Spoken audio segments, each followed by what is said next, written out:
욥기라고 하는 책은 성경에 포함된 책이기도 하지만 욥기 하나만 떼어놓고 보더라도 대단히 놀라운 내용을 담고 있는 책이기도 합니다. 그래서 예수 믿는 사람뿐 아니라 믿지 않는 사람들까지도 이 욥이라고 하는 사람의 생애를 기록한 이 욥기라고 하는 책을 꼭 읽어야 될 고전으로 여기고 많은 사람들이 이 책을 읽습니다. 그런데 이 욥기의 주제는 고난입니다. 이 고난에 대한 답이 욥기에 나와 있느냐? 그렇지 않습니다. 욥기는 끝까지 답을 주지 않습니다. 다만 하나님이 어떤 분인가를 분명하게 말씀하고, 그리고 마지막 고난받았던 욥이 어떻게 되었는가, 하나님이 그를 어떻게 하셨는가 하는 것으로 욥기가 결론을 맺고 있습니다. 욥기는 내용이 대단히 깁니다. 42장에 이릅니다. 욥기서 42장에 보면 욥의 신앙 고백의 마지막 절정에 이르는 고백이 바로 5절 말씀입니다. 내가 주께 대하여 귀로 듣기만 하였사옵더니 이제는 주를 눈으로 배움나이다. 이제 눈으로 주를 배움나이다. 이것이 바로 욥의 신앙 고백의 절정입니다. 욥기서를 처음 열면 욥기서 1장 1절은 욥에 대하여 이렇게 말합니다. 그 사람은 순전하고 정직하여 하나님을 경외하고 악에서 떠난 자더라. 욥은 도덕적으로 윤리적으로 흠이 없었습니다. 욥은 인격적으로도 대단히 훌륭한 사람입니다. 욥은 대단한 부자였지만 그는 부자 행세를 하지 않는 대단히 겸손하고 순전한 사람이었습니다.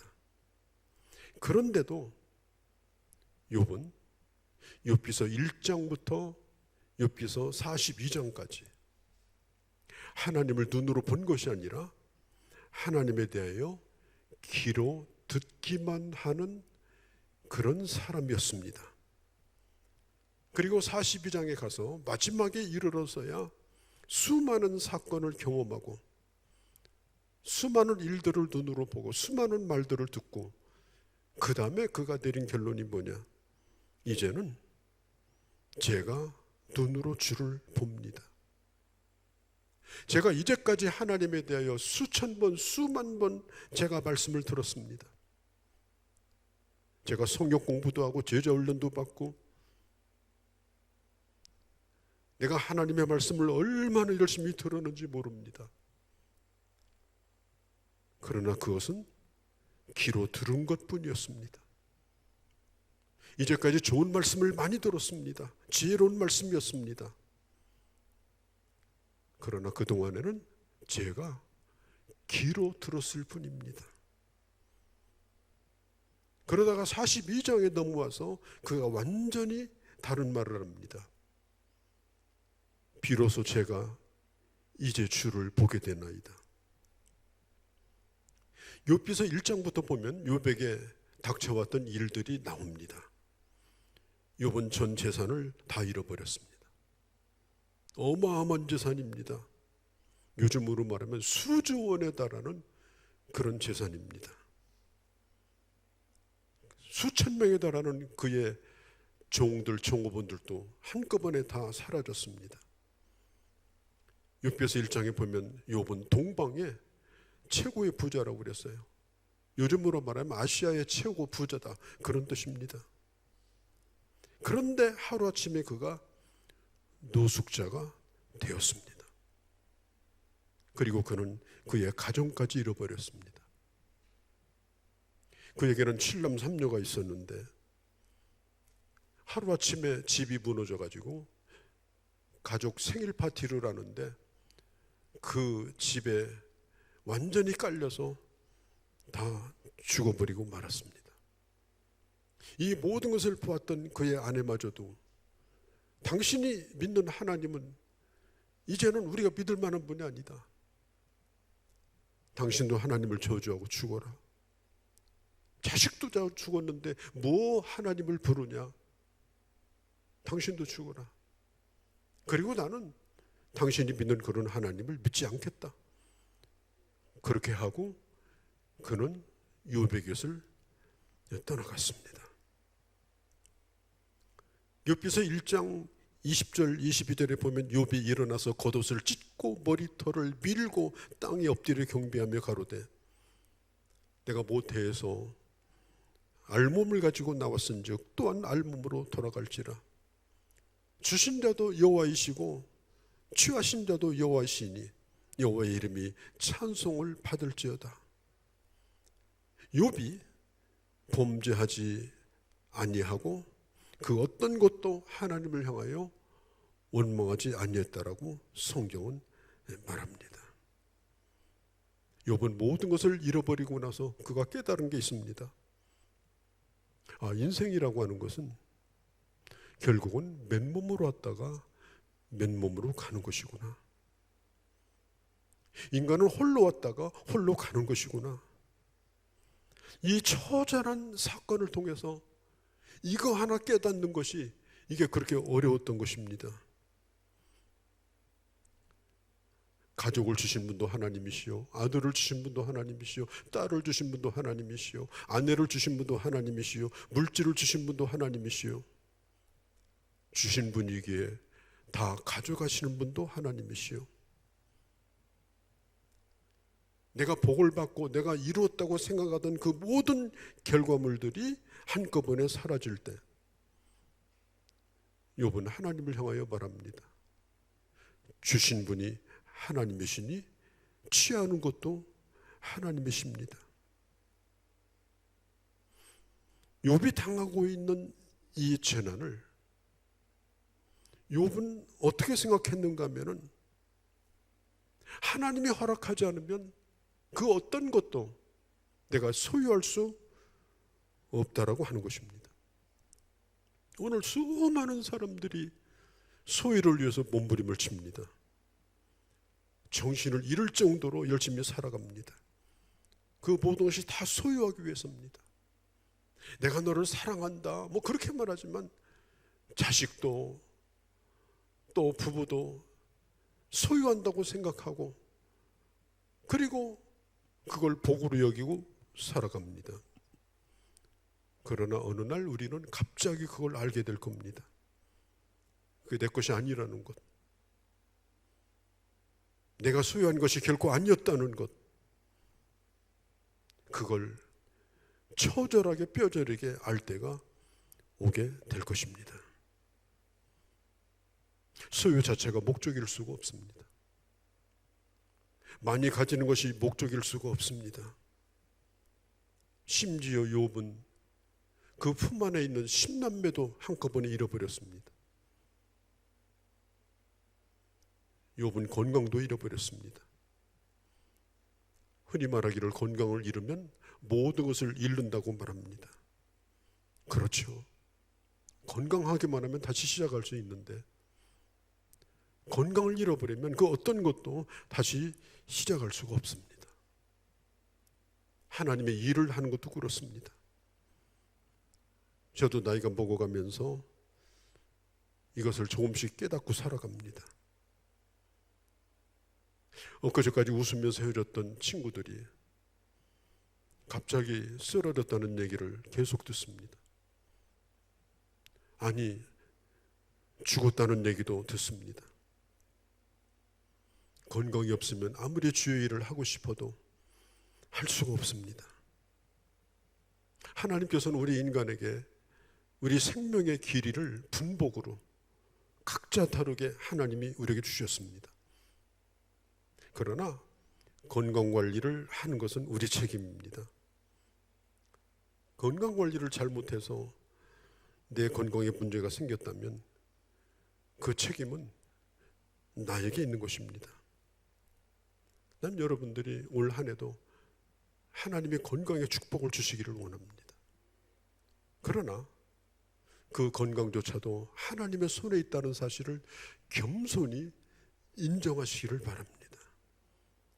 욥은 건강을 다 잃어버리고 나서 재 가운데 앉아가지고 질그릇으로 그의 몸을 긁고 있었습니다. 몸을 긁으니 그 가려움증이 사라진 것이 아니라 살이 묻어납니다. 살이 물러서 묻어납니다. 뼈가 드러납니다. 그 속에 구더기가 우글거립니다.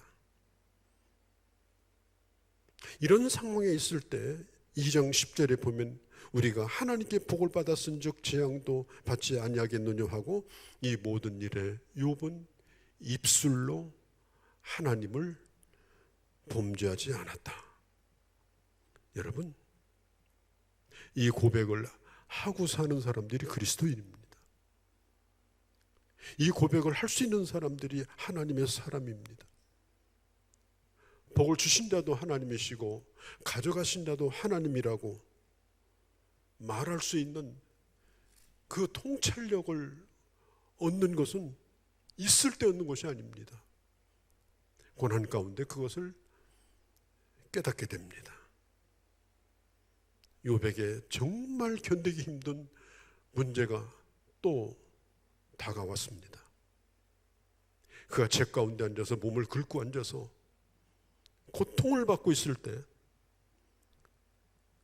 욥기서 3장에서부터 무려 욥기서 37장까지 34장에 이르기까지 그는 그의 친구들이 돌려가면서 그를 찾아왔습니다. 계속해서 그 친구들이 말합니다. 욥아, 네가 뭐 동방의 의인이고 네가 뭐 겸손하고 그렇다고 너는 위선자야. 오늘 너에게 그런 일이 닥친 것은 그것은 너의 죄로 말미암아 임한 인과응보의 결과야. 아니 땐 굴뚝에서 연기가 나겠느냐. 네가 죄인이 아니고서야 어찌 이렇게 망할 수 있겠느냐. 욥에게 닥쳐온 이 모든 시련의 결과가 죄라는 사실, 그의 허물이라는 사실, 그러면서 그럴듯한 철학적 논리, 인과응보적인 그런 논리를 가지고 와서 욥을 가르치려고 했습니다. 욥은 차라리 죽는 것이 낫지 이것은 견디기 힘든 일이었습니다.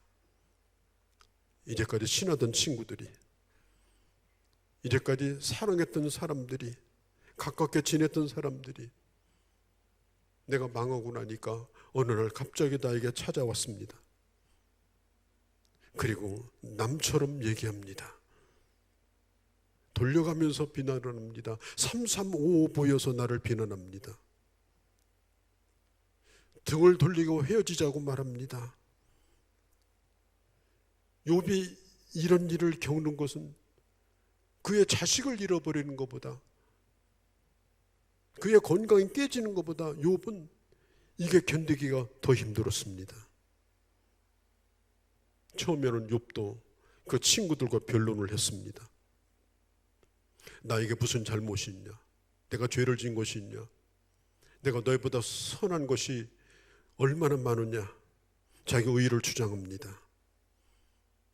그러나 변론한 결과는 아무것도 남지 않았습니다. 그리고 그는 하나님을 원망하기 시작합니다. 하나님, 어떻게 해서 내게 이런 일이 오는 겁니까?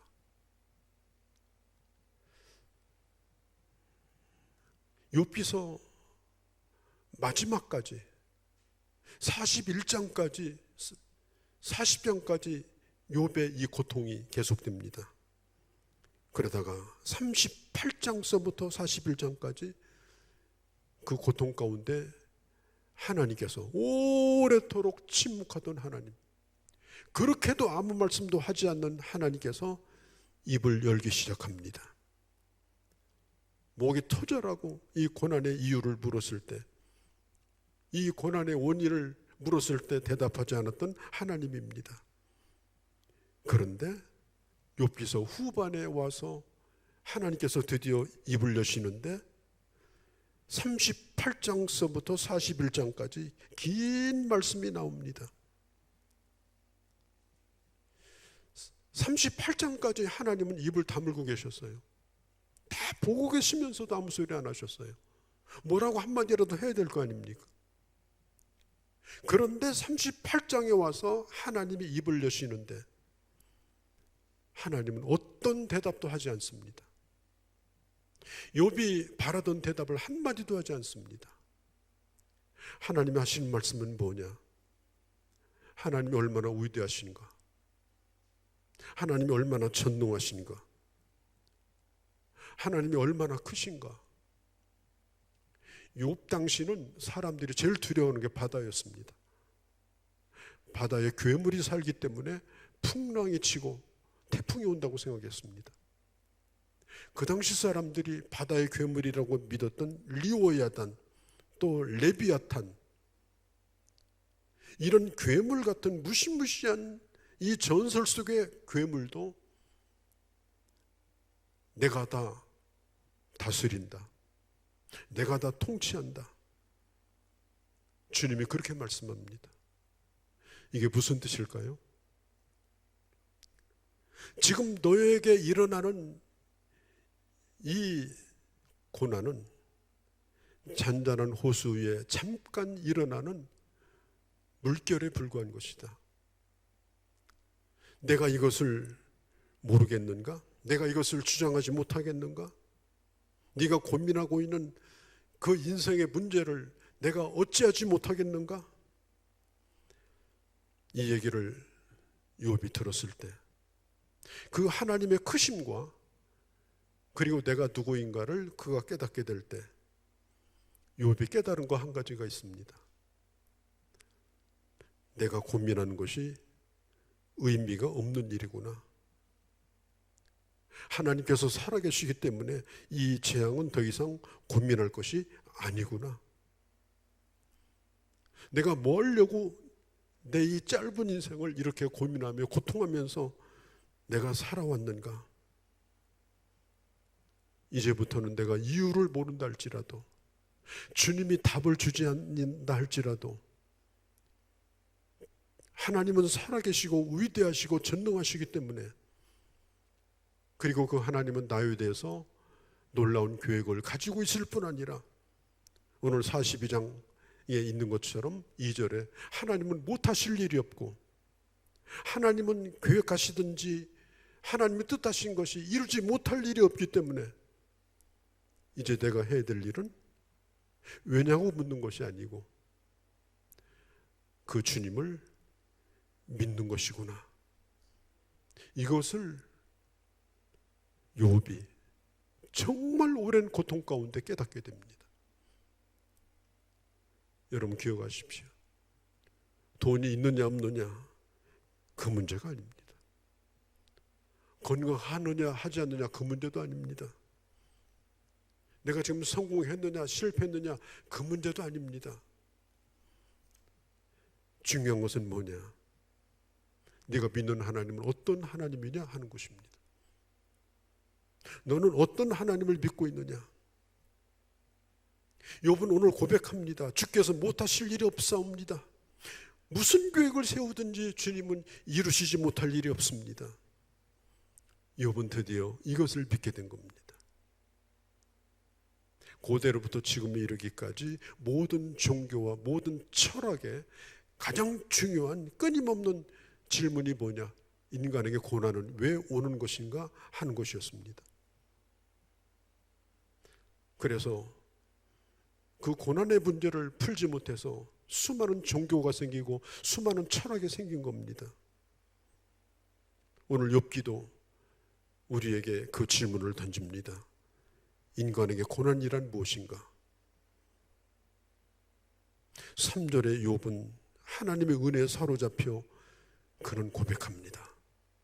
무지한 말로 이치를 가리려 하는 자가 누구였습니까?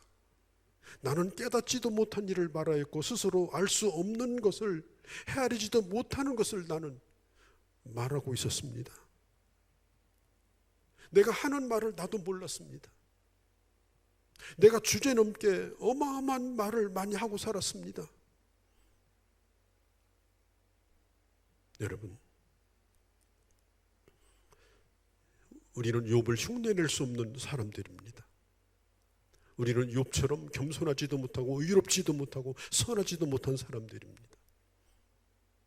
우리는 욥처럼 그런 어마어마한 고통을 당해본 사람들도 아닙니다.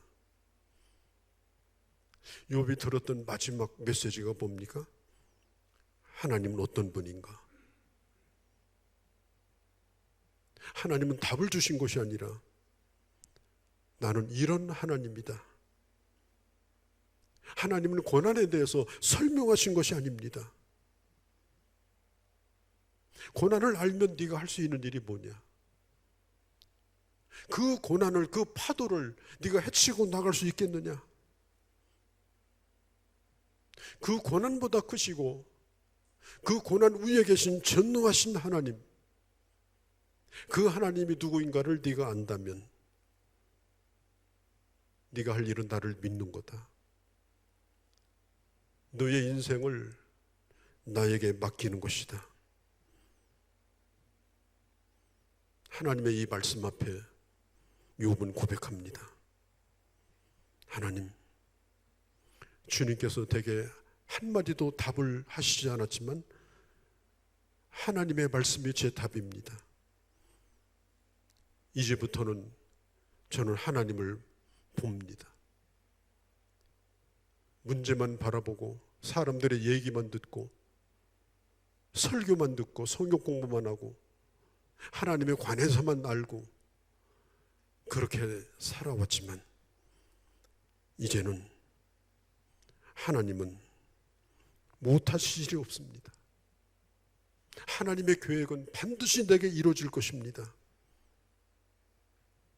그동안의 욥은 특별히 친구들이 와서 괴롭힐 때 참 이상한 것은 욥은 친구들을 원망하지 않았어요. 하나님을 원망했어요. 왠지를 아십니까? 그 친구들이 하는 얘기가 다 옳아 보여. 내가 못난 놈이지, 내가 못난 년이지, 그러니까 내가 이런 소리 듣고 살지. 그런 자책감, 그런 자기 포기. 그래서 친구는 옳고 나는 잘못됐고, 왜 나 같은 사람을 이 세상에 두셔서 이렇게 돌려가면서 이런 고통을 받게 합니까? 그러면서 그는 하나님을 원망했어요. 하나님을 명해서 입을 다물 수 없는 많은 말을 했어요. 그런데 그 하나님이 누구인가를 알고 욥은 5절에 와서 이렇게 고백합니다. 내가 죽게 대하여 귀로 듣기만 하였사오나 이제는 주를 눈으로 배움나이다.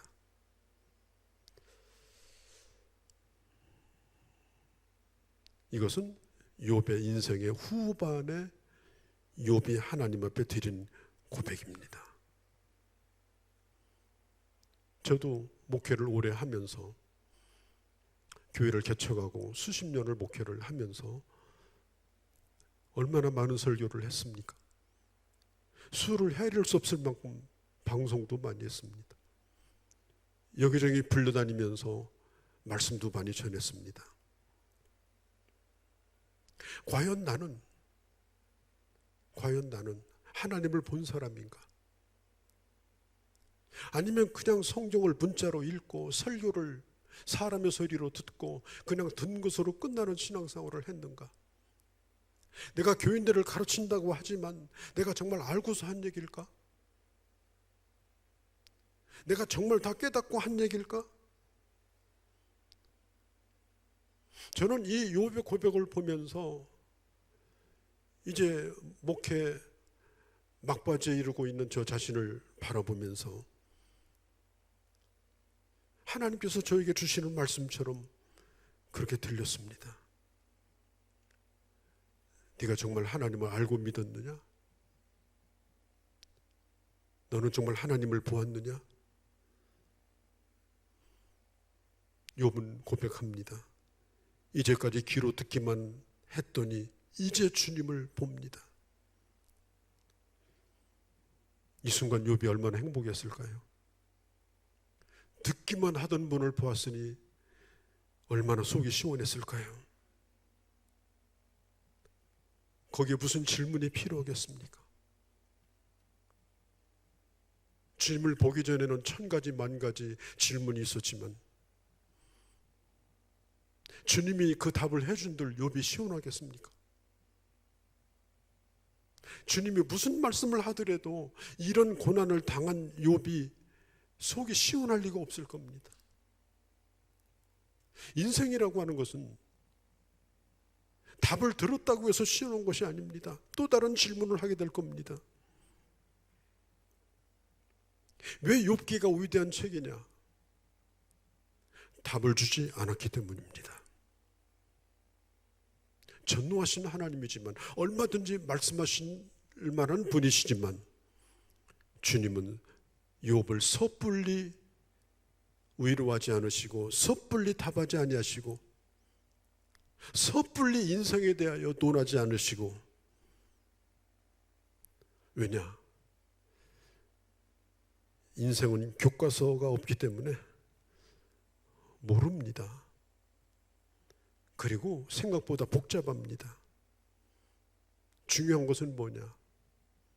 내 인생의 밑바닥에서 하나님을 만나는 겁니다. 하나님에 대해서 듣기만 하고 공부만 하고 사는 인생은 끝까지 방황할 것입니다. 끝까지 답이 없습니다. 오늘 이 욥의 결론은 뭡니까? 하나님은 크시고 전능하시고 위대하시고, 그리고 하나님은 그 위대하신 분이 나를 향한 계획을 가지고 계시고, 이제는 내 상황이 오늘 어떠하든지 내 인생을 하나님 앞에 맡겨도 괜찮다. 결론이 난 것이 아니다. 하나님은 하나님의 계획을 펼쳐 갈 것이다. 그리고 욥은 이렇게 새로운 결단을 합니다. 하나님, 이제부터라도, 지금부터라도 제가 묻겠사오니 주여 내게 말씀하옵소서. 욥은 이제까지 수십 년 동안 하나님 앞에 기도하며 살았습니다. 그러나 진짜 기도는 해본 적이 없습니다. 정말 살아계신 하나님 앞에 내 인생을 맡기면서 하나님 앞에 드렸던 기도는 그에게 없었습니다. 욥은 말합니다. 하나님, 이제부터는 살아계신 그 하나님 앞에서, 나를 아시는 하나님 앞에서, 전능하신 하나님 앞에서 이제부터는 제가 진짜 기도를 하겠습니다. 욥은 이제부터라도 늦지 않았다고 생각했습니다. 왜? 이제부터라도 알았으니까. 알았으니까 이제 들으시고 응답하시는 주님께 이제는 묻겠다고, 이렇게 욥은 이제 고난에 대한 원망을 끝이고, 그리고 하나님과 교제를 회복합니다. 이제는 정말 신앙생활을 하는 겁니다. 이제는 정말 주님을 보면서 살아갑니다. 그 하나님 앞에 기도도 그렇게 합니다. 내 입장을 다 내려놓고 이제는 주의 말씀을 붙들고 주님의 계획에 내 인생을 맡기고, 무엇보다도 하나님의 그 관점을 가지고, 하나님의 눈을 가지고 이제는 내가 겪는 일을 바라보게 됩니다. 욥은 말합니다. 나는 지금도 알 수가 없습니다. 지금도 나는 모릅니다. 그러나 나는 주님을 봅니다. 주님을 보면 그 모든 것이 다 해결이 됩니다. 그러면서 오늘 6절에 이렇게 말합니다. 그러므로 내가 스스로 한하고 티끌과 책 가운데 회개하나이다. 이렇게 못 살았던 나,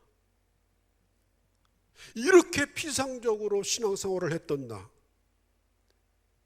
이렇게 소문만은 듣고 그냥 듣는 것으로 끝나고 정말 기도가 뭔지 회개가 뭔지도 모르고 살았던 나, 그런 나를 용서해달라고. 전에는 티끌 가운데서 그 썩어져가는 몸을 긁으면서 하나님을 원망했지만 이제는 티끌 가운데서 죄를 뒤집어 쓰고 이제는 제가 하나님 앞에 회개하나이다. 성경 다음으로 많이 읽혀진 책 가운데 하나가 철로역정입니다. 존 버년이 쓴 철로역정. 존 버년이 12년간 베드포드 감옥에서 감옥살이를 했습니다. 그가 감옥살이 한 이유가 뭐냐? 복음을 전하지 않겠다고 한마디만 하면 풀려날 수 있었습니다. 다시는 설교하지 않겠다고 말만 하면 풀려날 수 있었습니다. 그가 그의 사랑하는 아내나 특별히 그의 사랑하는 자녀들을 생각하면 입을 다물고 살았어야 됩니다. 그럼에도 불구하고 나는 복음을 전하겠다, 내 뜻을 굽히지 않겠다고 말함으로 그는 12년 감옥살이를 합니다. 그는 고백합니다. 내가 스스로 감옥에서 나갈 수도 있었는데 하지만 그것은 하나님의 뜻이 아니었습니다. 그의 10살 먹은 딸이 앞을 못 보는 딸이 있었습니다. 존 버년은 이렇게 말합니다. 자녀 중에 10살 먹은 시각장애 아이를 생각할 때 마음이 찢어집니다. 내 면회를 왔을 때 아내와 아이들을 돌려보낼 때마다 내 살이 뼈에서 떨어져 나가는 느낌을 받았습니다. 특별히 눈먼 아이가 당하는 고통과 비참함을 생각할 때 견딜 수가 없었습니다. 그는 그렇게 감옥에서 고통을 당하다가 시편 119편 71절 말씀을 만납니다. 고난당하는 것이 내게 유익이라. 이로 인하여 내가 주의 율례를 배우게 되었나이다. 이 말씀을 예전에 몰랐던 게 아닙니다. 다 아는 말씀이고 외우던 말씀이고 들었던 말씀입니다. 그런데 오늘 이 말씀이 내게 들려집니다. 그 고난이 아니었다면, 그 사건이 아니었다면 이 말씀이 이렇게 들려질 수가 없었습니다. 신앙생활은 아는 것의 싸움이 아닙니다. 많이 외우고 있는 것의 싸움이 아닙니다. 하나님이 보여줘야 되는 것입니다. 하나님의 말씀이 보여져야 되는 것입니다. 이것은 기억의 문제가 아닙니다. 내 인생에 부딪혀져야 되는 것입니다. 그는 고백합니다. 일생토록 지금처럼 하나님의 말씀에 깊이 내가 들어가 본 적이 없다. 평소에 그냥 지나쳤던 말씀이 감옥 안에서 내게 빛을 비춰준다. 예수 그리스도가 지금처럼 내게 현실로 분명히 다가온 적이 없었다. 이곳에서 그분을 보았고 그분의 존재를 느낄 수 있었다. 내가 본 것을 도저히 말로 표현할 수 없다. 하나님께서는 자비로우셔서 고통도 느끼지 않게 하시고 성경 하나로 역경을 이기도록 나를 강권하신다. 더 큰 위로를 받기 위해서 더 큰 시련을 달라고 기도하고 싶다. 더 큰 위로를 받기 위해서 더 큰 시련을 달라고 기도하고 싶다. 그는 말씀을 통해서 하나님을 만나고 하나님 어떤 분가를 경험하게 됐을 때 그가 겪는 12년 동안의 그 고통은 이제는 시련이 아니었습니다. 철로 역정의 저자인 존 버년도 그는 욥과 같은 고백을 합니다. 이제는 제가 주님을 눈으로 보나이다. 오늘 욥도 마찬가지입니다. 내가 주께 대하여 비록 듣기만 하였사오니 이제는 눈으로 배움나이다. 듣는 신앙에서 보는 신앙으로 바뀌었습니다. 듣는 믿음에서 이제는 보는 믿음으로 바뀌었습니다. 듣는 것은 오해가 많습니다. 듣는 것은 곡해도 많습니다. 그러나 보는 것은 너무나 확실합니다. 너무나 분명합니다. 난 여러분들에게 부탁합니다. 오늘 여러분들의 처지가 어떠하든지 간에 이제는 듣는 신앙에서 보는 신앙으로 변화되어지는 놀라운 역사가 있기를 바랍니다. 고통을 바꾸서야가 아니라 오늘 이 상황 속에서 우리가 주님을 볼 수 있다면 이것만큼 큰 축복이 어디 있겠습니까? 예배 꽝 드리고 나가서 그냥 내 멋대로 살아도 된다. 그건 신앙이 아닙니다. 그냥 교회 와서 푼돈 같은 헌금 내고 그냥 듣고 가는 겁니다. 그게 어떻게 신앙이겠습니까?